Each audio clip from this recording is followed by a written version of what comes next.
अस्सलाम वालेकुम। आपको आज के प्रोग्राम में खुशामदीद कहते हैं। मैं इस वक्त बिलावल हाउस में लाहौर में मौजूद हूँ और यहाँ पर पाकिस्तान पीपल्स पार्टी का जो है वो यौम तासीस मनाया जा रहा है। यौम तासीस तो है, वो तो एक का इसका हिस्सा है वर्कर्स कन्वेंशन, मगर साथ साथ अभी इस वक्त जो है वो एक कल्चरल शो जो है उसका भी एहतमाम किया गया। आज क्योंकि खैबर पख्तूनख्वा से आए हुए वर्कर्स का कन्वेंशन है, इसलिए उसी हिसाब से जो है वो आज जो एक तकरीब का भी एहतमाम किया गया। अब यहाँ पर जो है वो कारकुन भी जो है वो मौजूद हैं, मगर पाकिस्तान पीपल्स पार्टी का ये यौम तासीस और यहाँ पर जो बिलावल भुट्टो जरदारी ने जो तकरीरें की हैं उसमें उन्होंने इस बात का ऐलान किया है कि 2018 में वो वज़ीर आज़म के लिए उम्मीदवार होंगे और 2018 में वो एक तो खुद भी असम्बली में आएगा, दूसरा पाकिस्तान पीपल्स पार्टी जो है उसका मिशन ये है कि वो अपनी बर्तरी फिर से साबित करना चाहती है पाकिस्तान के सियासी मंजरनामे में। अब अगर जुल्फ़िकार अली भुट्टो, बेनज़ीर भुट्टो के बाद और आसिफ अली जरदारी, और ये चौथा दौर होगा पाकिस्तान पीपल्स पार्टी का। इससे पहले अगर हम सिर्फ पंजाब की बात करें तो ये लाहौर है जहां पर पीपल्स पार्टी के नाम का डंका बजता था, और फिर उसके बाद हमने देखा कि जो बेनज़ीर भुट्टो साहबा जब यहाँ पर आई तो ये लाहौर शहरी था जहाँ पर उनका बड़ा भरपूर इस्तकबाल किया गया था।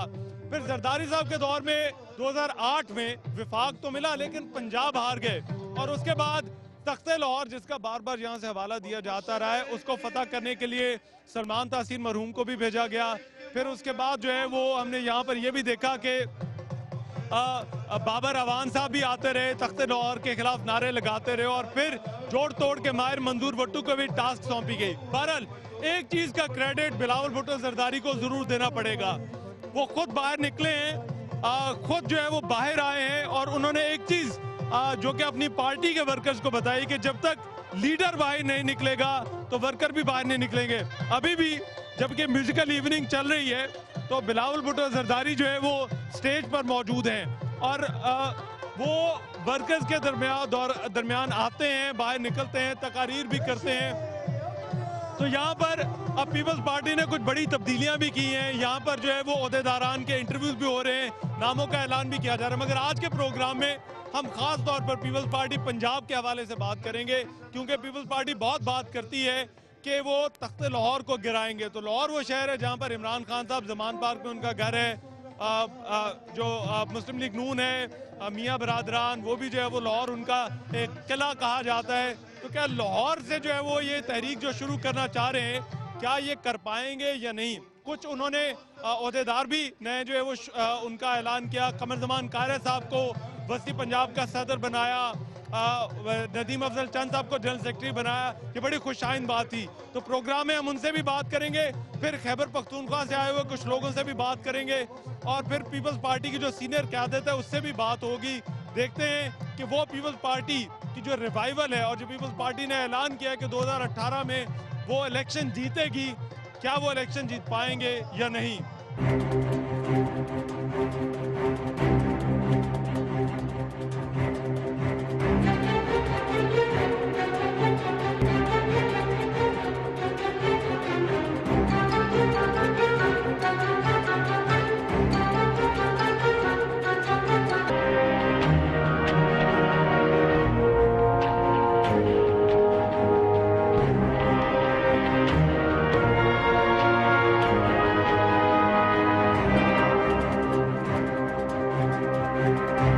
हम सब मिलकर तख्ते रायवन की आमरीयत को गिराएंगे।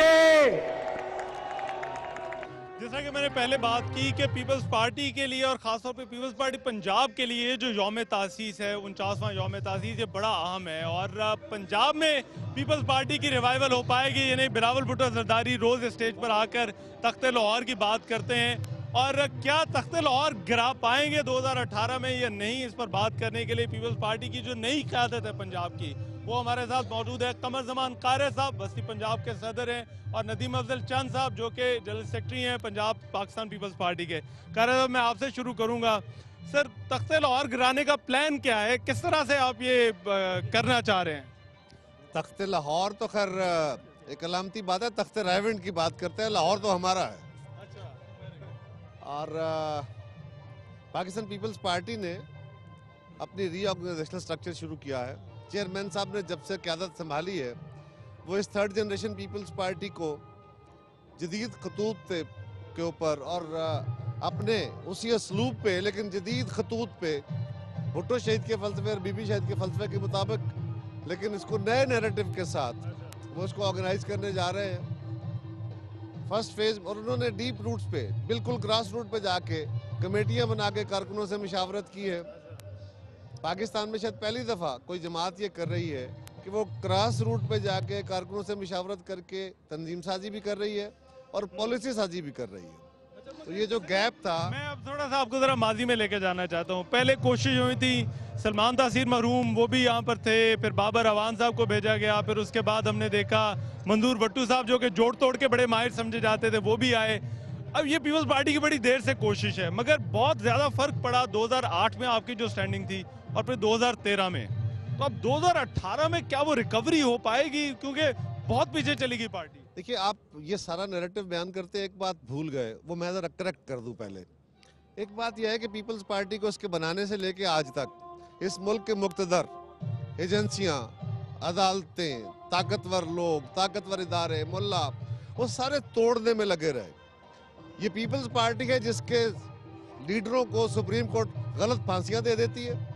ये सुप्रीम कोर्ट ये पीपल्स पार्टी है जिसके हुकूमत को एक चीफ जस्टिस बैठा हुआ बिला वजह तनकीद का निशाना बनाया चला जाता है, हैमर करता है और मीडिया का एक खास सेक्शन उससे मिल जाता है, परसेप्शन डेवलप कर देता है। पर ये लंबी दास्तान है, लेकिन आपने छेड़ ली इसलिए मैंने कहा इसको भी जरा साथ देते चले। मैं तो ये पूछ रहा था, गैप बहुत ज्यादा आ गया। जिमनी इंतखाबात भी देख लें, मतलब मैं आपको लाहौर के जिमनी इंतखाब का दे देता हूँ, 100 में वोट निकल रहे हैं। मुझे पता है। सवाल ये है पावर पॉलिटिक्स में अगर आपका ये ख्याल हो कि ताकत के जोर पे, ब्यूरोक्रेसी के जोर पे, तसलसल के साथ हुकूमत के जोर पे, पंजाबी बायस के जोर पे अगर इस पे ये आज एक सूरत हाल डेवलप कर ली गई है तो उसको कंसोलिडेट किया जाए, तो यही पंजाब था जिसमें मियां साहब को 14 सीटें मिली थी। तो मुस्लिम लीग का बड़ी जल्दी इनके हवास भी खराब हो जाते हैं और चेयरमैन साहब ने लाहौर में सिर्फ यौम तासीस की तकरीबात शुरू की है। हमने पीपल्स पार्टी को नए असलूब से ऑर्गेनाइज करना शुरू किया है। तो 3.5 साल बाद अचानक पंजाब हुकूमत को याद आ गया कि 16 नए वजीर बना दिए। अभी और बहुत कुछ होगा। अगर हम कुछ नहीं हैं, अब खत्म हो गए हैं, पीपल्स पार्टी का वजूद ही खत्म हो गया है, तो फिर ये घबराहटे क्यों हैं? और फिर गाली गलौज ब्रिगेड जो है वो गालम गलौज पे आ गया। आपने जरा जाना कहीं नहीं, क्योंकि एक दो और भी सवालात है। चंद साहब मैं जरा आपसे पूछना चाहता हूँ, ये कहते हैं कि पीपल्स पार्टी पंजाब वाले बड़े बेचैन हो रहे थे कि क्यों मुस्लिम लीग नून के खिलाफ सख्त लाइन नहीं ली जा रही। आपको लगता है कि अब वो चीजें बदल रही हैं, जरा पार्टी अब जरा फ्रंट फुट पर आएगी? देखिए 35 ईयर्स हो गए मुस्लिम लीग की हुकूमत किसी न किसी शक्ल में थी। मुस्लिम लीग की हुकूमत, अगर मुशर्रफ भी था तो मुस्लिम लीग ही था, उसके साथ भी मुस्लिम लीग थी। ज़ियाउल हक की बाकियात हो, मुशर्रफ की बाकियात हो, आप देख ले चेहरे वही हैं। डेपुटेशन के कभी नून लीग में जाते हैं, कभी वही डेपुटेशन पे काफ लीग में जाते हैं, सेम चेहरे हैं। तो ये एक ऐसी अशराफिया है जिसको जुडिशरी की, इस्टेब्लिशमेंट की, कारपोरेट सेक्टर की, बड़े बड़े बिजनेस टाइकून्स की हमायत हासिल रही है। उन्होंने फिर इस पंजाब में वार लॉर्ड तैयार किए हैं हर ज़िले में, तो उनसे जंग लड़नी है। मैं समझता हूँ आम आदमी की जंग हम लड़ेंगे, हमारी कोई उनसे ज़ाती लड़ाई नहीं है।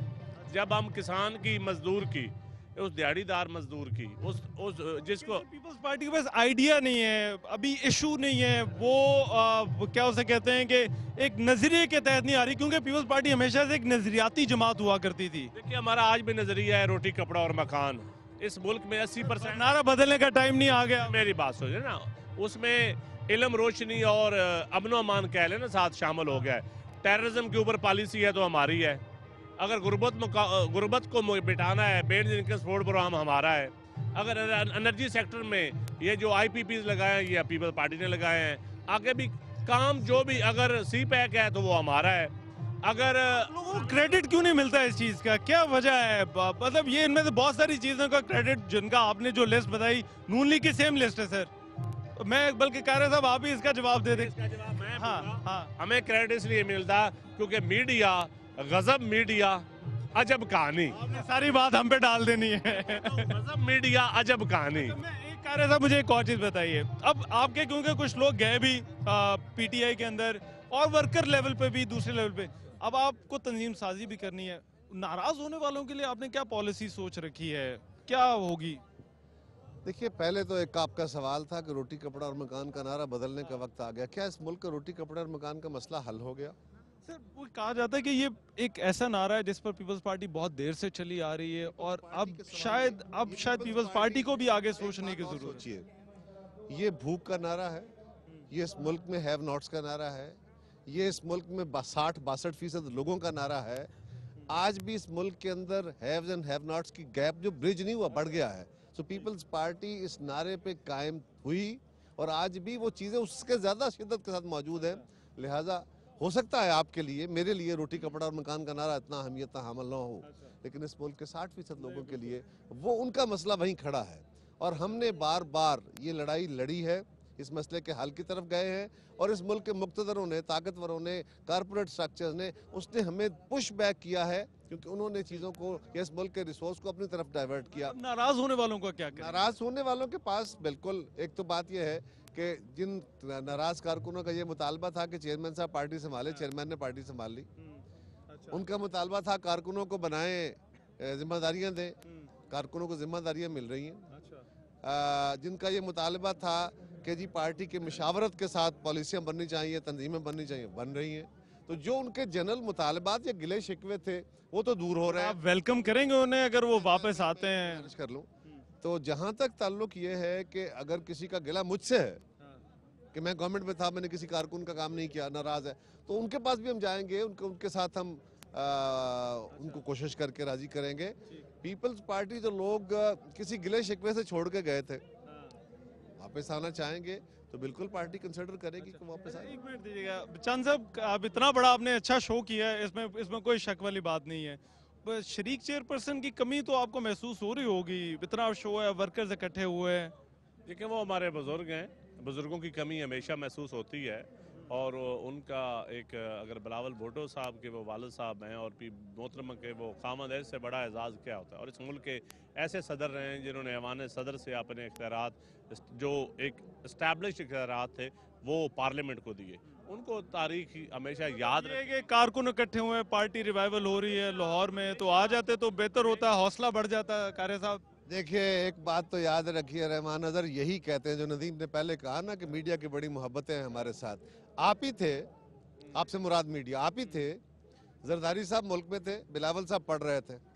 आपका सवाल हमसे ये होता था कि आपके चेयरमैन क्यों नहीं आते, को चेयरमैन क्यों पार्टी चला रहे हैं। अब चेयरमैन ने आके पार्टी संभाली, अब आपका सवाल बदल गया है। हम आपकी मोहब्बतों को कौन कौन सा रंग देखें? हम चाहते हैं कि दोनों यहाँ पर हों, दोनों पार्टी को लीड करें। ये तो आपकी चाहत पे नहीं होना ना, आप किसी एक तरफ खड़े तो हो जाए ना।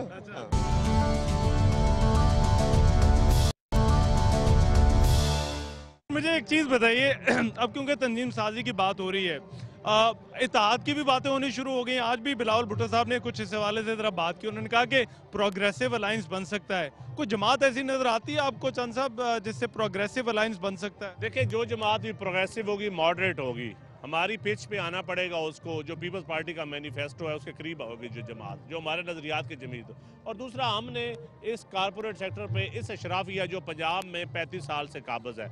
देखिए, पीपल्स पार्टी तो आपको चारों सूबों की, आज KPK का रंग नज़र आ रहा है, कभी कश्मीर का आएगा, कभी GB का आएगा, कभी सिंध का आएगा। कौन सी ऐसी जमात है जिसमें ये सारे रंग हैं? मुझे एक जमात बता दो जिसमें ये सारे रंग हो। फेडरेशन की जमात है सर, नून वाले भी तो अब एक्टिव हो रहे हैं ना, मुस्लिम लीग नून भी तो अपने आप को फेडरेशन की जमात कहती है। नून लीग एक्टिव हो रही है, सिंध में सईद जमान उन्होंने तोहफा दिया, इतनी एक्टिव है उनकी। मुझे अब एक और चीज कहना था, अच्छा मुझे अब एक चीज बताइए, अब क्योंकि अब इलेक्शन के हवाले से हम बात कर रहे हैं, बड़े जलसों की बात होती है। खान साहब जो है वो करते हैं जलसा जाकर मीनार पाकिस्तान में, मियाँ साहब ने भी हमने जलसे देखे। आपने 4 दीवारी के अंदर ही जो है ये इसको तरजीह दी है। बेहतर नहीं होता मीनार पाकिस्तान जाते, भर देते एक दफा, पता चलता लोगों को कि पीपल्स पार्टी में कितना दमखम है। आपने हमारा बोर्ड पढ़ा? यौम तासीस वाला, ये यौम तासीस का कन्वेंशन है और ये 7 डेज का है। ये एक दिन का जलसा नहीं है, मतलब एक जलसा भी कर लेते हैं। 7 रोजा तकरीबात है। तो आप खुल के कहें ना, आप हम जो कहना चाहते हैं, ये दबे लफ्जों में क्यों? मैं तो खुल के आपसे बात कर रहा हूँ। खुल के नहीं कर रहे, जो दिल में है वो करके बात करें। मैं उसका जवाब मैं आपसे मेरा एक, हाँ, मेरी राय ये होती कि पीपल्स पार्टी जाकर जलसा करती और बड़ा शानदार जलसा करती। 5 दिन कबल ये तय हुआ कि हमने 7 रोज़ा तकरीबात करनी है। 7 रोज़ा 5 दिन कबल तय हुआ और अल्हम्दुलिल्लाह पीपल्स पार्टी के कारकुनों ने ये 7 डेज के ऊपर स्ट्रेच प्रोग्राम जो है ये शुरू किया है। 30 को हमारी पूरे पाकिस्तान की तकरीब थी और फिर अब ये सूबाई तकरीबात है। अब इसके साथ पैरेलली हमारा ऑर्गेनाइजेशनल काम भी हो रहा है। ये हमारा जलसा नहीं है, ये हमारा कन्वेंशन है। यहाँ पे कारकुनों से मुलाकातें हो रही हैं, म्यूज़िक चल रहा है, तकरीरें हो रही हैं, तजावीज़ आ रही हैं, चेयरमैन साहब इंटरेक्ट कर रहे हैं और पैरेलली साथ उस सूबे के पैरेलली जो इंटरव्यूज़ हो रहे हैं, वो जो तजावीज़ हमारी कमेटियों ने चेयरमैन साहब को दी हैं डिस्ट्रिक्ट ऑर्गेनाइजेशंस के लिए डिविजनल, उनके इंटरव्यूज चल रहे हैं। तो ये एक तंजीमी काम है, काम हो रहा है। ये यौम तासीस का सिर्फ जलसा नहीं है, जलसे पीपल्स पार्टी हमेशा करती रही है। अरसा हो गया सर पीपल्स पार्टी को बड़ा जलसा किए हुए। देखिए पीपल्स पार्टी ने जलसे जरूर किए।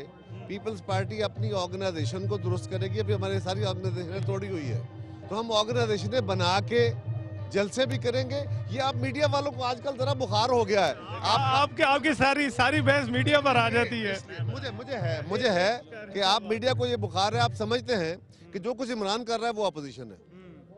शायद आपका तजर्बा कम है या आपको बुखार ज्यादा है। हम समझते हैं कि हमें एक रैशनल अपोजिशन की जरूरत है चंद आगे बढ़ना। साहब ये मीडिया का कसूर है।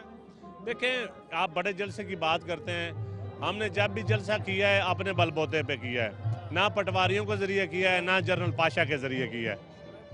ना जनरल पाशा होगा हमारे जलसों के पीछे, ना अंपायर की उंगली होगी, ना पटवारी होंगे पंजाब के। लगता है आप उनके बगैर जलसा करेंगे और वो वैसे जलसा करते हैं। हम उनके बगैर ही करेंगे जब भी करेंगे। देखें नून लीग कर दी है तहसील कौंसल, पटवारी, तहसीलदार, और अगर कोई और करता है तो उसके पीछे भी पसे पर्दा आपको पता है क्या काम। नाम भी ले दिए, मैंने नाम ले दिए। आप वाली बात तो है नहीं। वो बहुत शुक्रिया चंद साहब और गुड लक कार्य साहब आपको भी, थैंक यू। इस वक्त हमारे साथ पाकिस्तान पीपल्स पार्टी के सीनियर रहनुमा सईद गनी साहब मौजूद हैं और सईद गनी साहब क्योंकि कराची से हैं तो मैं इसलिए कराची के हवाले से खास तौर पे बात करना चाहता हूँ। आपने बाकी लोग इकट्ठे किए हैं, ये बड़ी अच्छी पॉलिसी है बिलावल भुट्टो की कि वो बाहर निकल रहे हैं, वर्कर्स में निकल रहे हैं। कराची में ऐसा लग रहा था जैसे आपने स्पेस दे दी है और अब क्योंकि एमकेएम भी बैकफुट पर है तो पीपल्स पार्टी वो अपनी रिक्लेम करेगी जगह, वो स्पेस कराची के अंदर।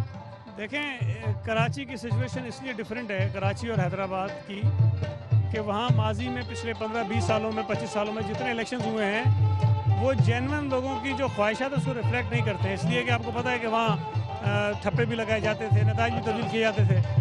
तो पीपल्स पार्टी पिछले 25-30 वर्षों में कराची में जो असल हमारी ताकत है उसका इजहार कभी हुआ नहीं है। इस मरतबा चूँकि ज़ाहिर है वो जो फैक्टर था वो बहुत कमज़ोर है, पीछे चले गए हैं। हमें एमक्यूएम का जो वोट है उससे कोई प्रॉब्लम नहीं है, जो वोट है वो पड़े उनको, लेकिन पीपल्स पार्टी का जो जेन्युइन वोट है वो हमें पढ़ना चाहिए और उसका इजहार होना चाहिए नताइज के ज़रिए। एक तो वो हम कर रहे हैं, दूसरा कराची में अगर आप देखते हो तो पीटीआई ने बहुत लूज़ किया है। पीएमएल-एन ना सिर्फ कराची बल्कि पूरे सिंध से ख़त्म हो रही है। जमात इस्लामी कहते हैं हम तो वापस आ रहे हैं, वो कहते हैं यूसी के इलेक्शन देखें, बल्दियाती इलेक्शन। वो तो फिर टाइम बता देगा ना जी कि किस तरह होते हैं। तो पीपल्स पार्टी ऐसी रह गई है जो जिसके पास बहुत ज़्यादा मौके हैं कि करेंगे। और मैं बड़ी बात नहीं करता हूँ लेकिन इंशाल्लाह ताला कराची में पीपल्स पार्टी 2018 में सबसे बड़ी पार्टी बनकर आएगी। अच्छा मुझे ये बताइए कराची क्योंकि बड़ा शहर है, वहाँ से नशिस्तें भी बहुत ज़्यादा हैं, कराची के लिए पीपल्स पार्टी का विजन क्या है? क्योंकि पीपल्स पार्टी को एक जो फैक्टर जिसका सामना है वो ये है कि 2 हुकूमतें आपकी रही हैं, तो लोग आपसे ही सवाल पूछते हैं कि भाई आप अगर कोई विजन दे रहे हैं तो वो क्या दे रहे हैं, वो पिछले 8 सालों में आप क्यों नहीं कर पाए? तो ये पीपल्स पार्टी के लिए बड़ा चैलेंज होगा अगले इलेक्शन में, इनकम्बेंसी फैक्टर।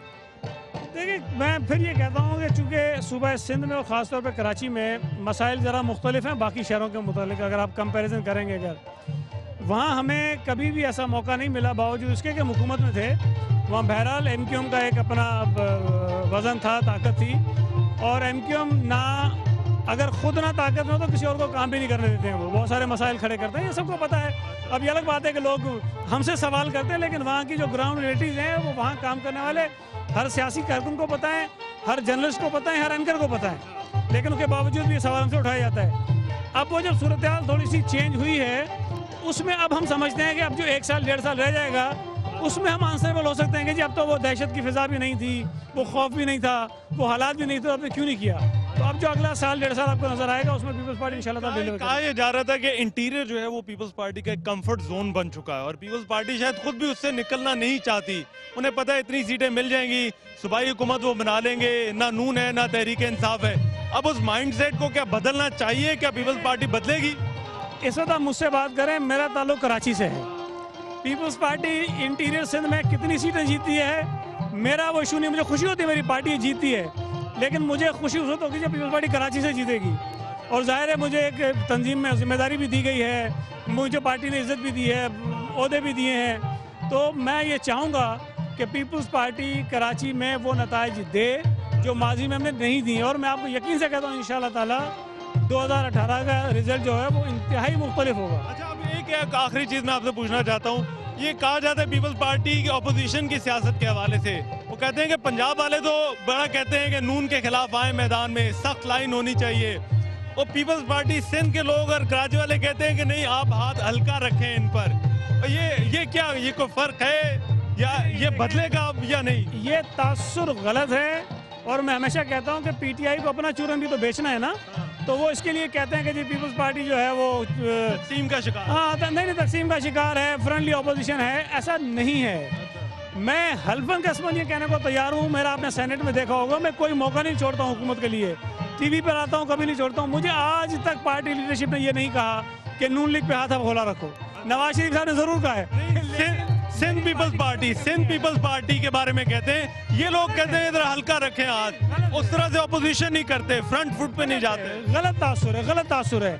लेकिन यकीनी तौर पर पंजाब में हमारी पार्टी चूंकि पिछले तकरीबन 40 वर्षों से हुकूमत में नहीं है और बहुत ज़्यादा ज़्यादतियाँ हुई हैं, बहुत ज़्यादा जुल्म हुआ है हमारे कारकुनों के साथ, तो यकीनी तौर पर उनके जज्बात थोड़े हमसे ज़्यादा वो होंगे।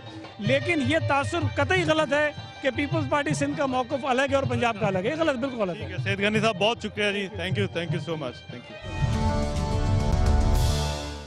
इस वक्त मेरे साथ पाकिस्तान पीपल्स पार्टी के रहनुमा हैदर ज़मान कुरैशी साहब मौजूद हैं और हैदर ज़मान कुरैशी साहब क्योंकि जनूबी पंजाब से हैं और जनूबी पंजाब को एक ज़माने में बड़ा पिछले खासतौर पे 2008 के इलेक्शन में तो इसे एक गढ़ के तौर पर जो है वो समझा जाता था, मगर फिर 2013 में हमने देखा कि पीपल्स पार्टी का वहाँ पर वो स्टैंडिंग, वो मैंडेट नहीं रहा। हैदर ज़मान कुरैशी साहब, जनूबी पंजाब में क्या पीपल्स पार्टी वापस आ सकेगी? अभी तो आपने बड़ी तब्दीलियाँ की हैं यहाँ पर, पंजाब के जो ओहदेदार हैं वो भी नए आ गए। सबसे पहले तो आपको मैं मुबारकबाद देता हूं कि आप हमारे 49th फाउंडेशन डे पे आए हैं, welcome to Bilawal house.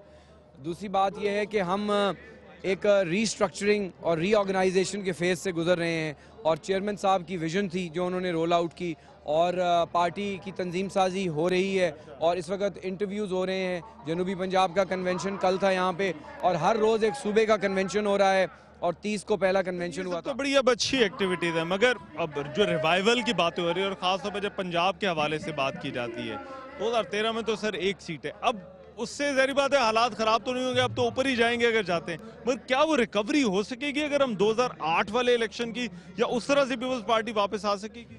Rahman, मैं समझता हूँ कि 2013 के जो नताइज हैं ना, उनको अगर हम बुनियाद बनाएं तो ये एक फेयर एनालिसिस नहीं होगा।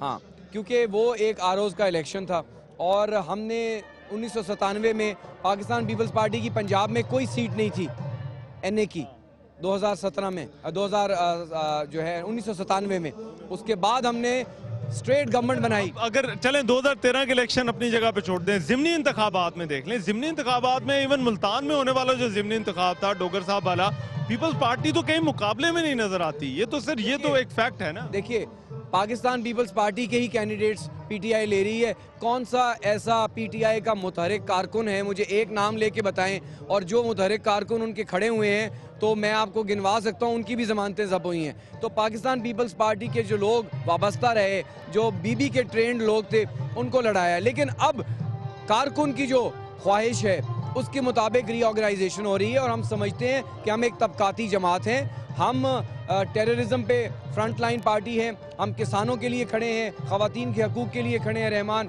आप देखिए कि कौन सा ऐसा नेशनल लीडर है जो LOC की बात करता है, जो कश्मीर के मुद्दे को उठाता है जिसको कोल्ड स्टोर में फेंक दिया था, जो फार्मर की बात करता है, जो माइनॉरिटीज़ की बात करता है। कौन सा ऐसा लीडर है पार्टी का जो चर्च में भी जाता है, होली भी मनाता है, दाता के दरबार पे हाजिरी भी देता है।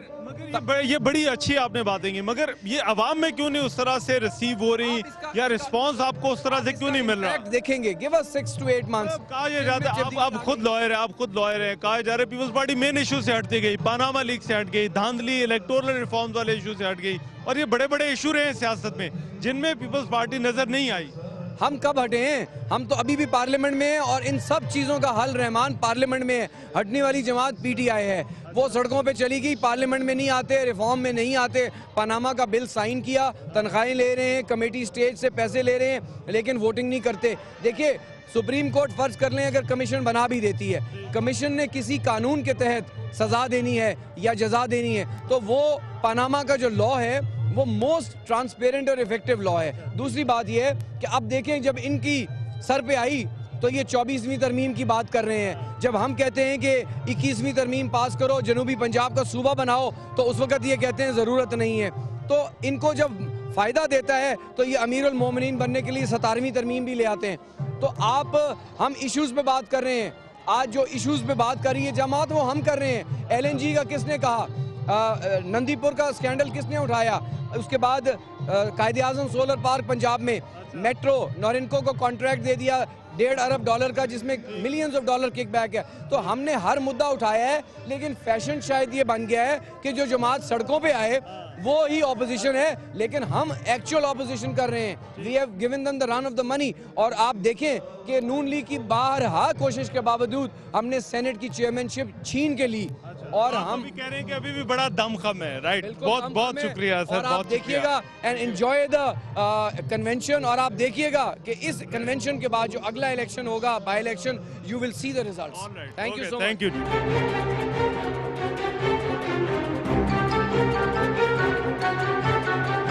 आज क्योंकि बिलावल हाउस में खैबर पख्तूनख्वा से आए हुए पीपल्स पार्टी के वर्कर्स का जो है वो दिन है, और पीपल्स पार्टी की जो खैबर पख्तूनख्वा का जो फेस है वो अखवंजादा चट्टान साहब भी हैं। अखवंजादा चट्टान साहब, बहुत शुक्रिया जी।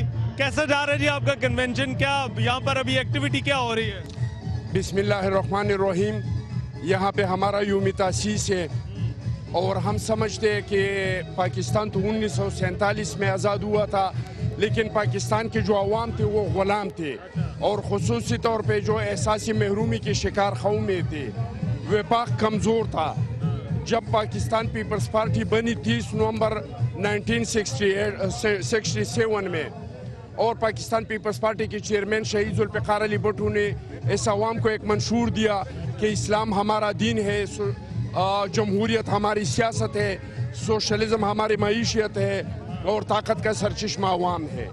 इसके बाद अवाम खड़े हो गए और उनको अपना हक मिला, और उनको ये बताइए, खैबर पख्तूनख्वा में पीपल्स पार्टी का स्टेटस क्या है? क्योंकि कहा जाता है आपने ANP के साथ इत्तेहाद करके अपनी जो जगह थी वो ANP को दे दी, और ऐसी दी कि पीपल्स पार्टी फिर वापस ही नहीं आई। अब किस तरह से वापस लाएंगे पीपल्स पार्टी को?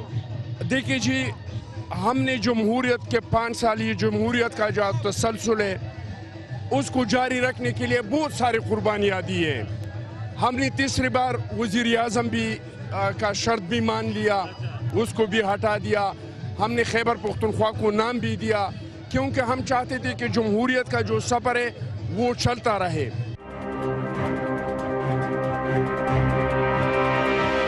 इस वक्त मेरे साथ पाकिस्तान पीपल्स पार्टी सिंध के रहनुमा आजिज़ धामरा साहब मौजूद हैं। आजिज़ धामरा साहब, बहुत शुक्रिया जी। कैसा जा रहा है आपका कन्वेंशन, कैसा जा रहा है ये यौम तासीस? देखें जी, बहुत ज़बरदस्त जा रहा है, और आवाम का जोश व खरोश मुसलसल आप देख रहे हैं। 30 तारीख को हमारा मरकज़ी इवेंट हुआ था फाउंडेशन डे का, और उसके बाद कंटिन्यू हमारे प्रोविंसेस लेवल के जो इंटरव्यूज़ पार्टी के चल रहे हैं। एक्चुअली तो ये इंटरव्यू का कॉन्सेप्ट था, मगर आवाम का सूबे वाइज जो जोश व खरोश है वो अपना कल्चरल एक इवेंट जो है वो पेश कर रहे हैं। आज यहाँ पे खैबर पख्तूनख्वा वाले आए हैं, और कल जो है वो यहाँ पर सिंध वालों ने आना है, तो क्या तैयारी क्या है आप लोगों की? जी देखें, कल सिंध का होगा, और कल जो है वो सिंध का एक कल्चरल डे भी है, वो भी हम यहाँ पर सेलिब्रेट करेंगे। चेयरमैन साहब खुद आएंगे, और फिर इंटरव्यू का प्रोसेस होगा। मैं एक बात क्लियर करना चाहूँ कि कुछ मीडिया चैनल पे ये बातें चल रही हैं कि वहाँ पर आवाम की तादाद थोड़ी है। एक्चुअली ये हमारे जलसा आम नहीं है, ये हमारे इंट्रा पार्टी इलेक्शन का एक प्रोसीजर चल रहा है, उसमें कारकुनान की ज्यादा तादाद जब आई है तो वो अपना एक इवेंट पेश कर रहे हैं। इतने धूमधाम से मना रहे हैं और इतनी जज्बाती तकारीर हो रही है। आज तो बिलावल साहब ने इलेक्शन लड़ने का भी ऐलान कर दिया है, तो क्या आप वजीर आजम बनने की भी बात की है, तो क्या 2018 के इलेक्शन में वजीर आजम बना पाएंगे उन्हें? इंशाल्लाह चेयरमैन बिलावल भुट्टो जरदारी साहब पहले तो उन्होंने पूरी तवज्जो दी कि पार्टी की जो ऑर्गेनाइजेशन है वो रीऑर्गेनाइज हो, और तमाम मुल्क में और कश्मीर समेत वो रीऑर्गेनाइजेशन के अमल से जा रहे हैं। और पाकिस्तान की किसी भी पॉलिटिकल पार्टी की तारीख में ये पहली बार हुआ है कि गुज़िश्ता 8 माह से एक स्क्रूटनी के तहत जो है वो अहदेदार आ रहे हैं। और आप देखेंगे कि 6 तारीख तक कंटिन्यू लाहौर के अंदर हम ये साबित करेंगे कि पाकिस्तान पीपल्स पार्टी जिसका बुनियाद लाहौर था, और आज भी हम लाहौर को फोकस कर रहे हैं। चेयरमैन बिलावल साहब एक मुतहरिक चेयरमैन के तौर पर वो सामने आए हैं उभर कर, और इंशाल्लाह वो कायदे हिज़्ब इख्तिलाफ के तौर पर आएंगे। पीपल्स पार्टी जो सिंध है ना, वो अपने कंफर्ट जोन में रहती है। वो पंजाब पीपल्स पार्टी कहती रहती है कि आप मुस्लिम लीग नून की मुखालफत में रखें, मगर सिंध से ऐसी आवाज़ें आती हैं, कहा जाता है कि नहीं हाथ हल्का रखा जाए। ये बात दुरुस्त है? देखें, पार्टी पॉलिसी पार्टी चेयरमैन की स्टेटमेंट और उसके बॉडी लैंग्वेज से आती है। चेयरमैन बिलावल भुट्टो जरदारी साहब ने कल इससे फाउंडेशन डे पे इससे पहले जिस तरह बातें की हैं, तो ओवरऑल पीपल्स पार्टी की जो ऑर्गेनाइजेशन है वो चाहे सिंध सूबे की हो, पंजाब की हो, केपी के या कश्मीर की, वो फॉलो करेंगे कि अपने चेयरमैन की पॉलिसी को। और जब तंजीमें मुकम्मल होंगी और चेयरमैन बिलावल साहब जब इलेक्शन लड़ेंगे, आपको पता पड़ेगा कि पाकिस्तान में अगर रियल अपोजिशन जमात है तो वो पीपल्स पार्टी और उसकी क़यादत बिलावल भुट्टो करेंगे। आजिज़ हमरा साहब, बहुत शुक्रिया जी आपके वक्त का। तो आज हमने मुख्तलिफ पीपल्स पार्टी के जो सीनियर रहनुमा थे उनसे आपकी बात भी करवाई, और वो इसी वजह से था ताकि आप लोगों जिन पीपल्स पार्टी की रिवाइवल की बातें की जा रही हैं और जो यौम तासीस जैसे इवेंट्स का इनेकाद किया गया है, तो क्या बिलावल भुट्टो जरदारी वो कर पाएंगे जिसकी पीपल्स पार्टी को अभी ज़रूरत है? एक चीज़ का क्रेडिट बिलावल भुट्टो को ज़रूर जाता है, वो अपने वर्कर्स के दरमियान बैठे हैं, और वो जैसा कि मैंने पहले कहा, उन्होंने एक चीज़ रियलाइज़ की है कि जब तक लीडर नहीं निकलेगा तो उसका वर्कर नहीं निकलेगा, और शायद यही रियलाइजेशन पीपल्स पार्टी के लिए सबसे बड़ी रियलाइजेशन है, और ये वो चीज़ है जिसकी सबसे ज़्यादा ज़रूरत पाकिस्तान पीपल्स पार्टी को है। मगर असल टेस्ट ये जो दावे किए जा रहे हैं यहाँ से और पाकिस्तान पीपल्स पार्टी के जो रहनुमाओं ने की, असल इनका पता जो है वो 2018 के इंतखाबात में लगेगा कि वो दावे किस हद तक सही हैं, क्या इस पार्टी के अंदर अभी भी दमखम है या नहीं। और मेरा ख्याल है इस चीज़ का जो आगाज़ है, जैसे कि पीपल्स पार्टी ने जो पहले रिवाइवल की हैं वो लाहौर से जिस तरह से की हैं, अब एक मरतबा फिर इस पार्टी के पास मौका है कि फिर से ये उठ सकती है, और ये भी शायद लाहौर से ही होना है। आज के प्रोग्राम से इतना ही। मेज़बान नवाज़ को इजाज़त दीजिए। अल्लाह निगहबान।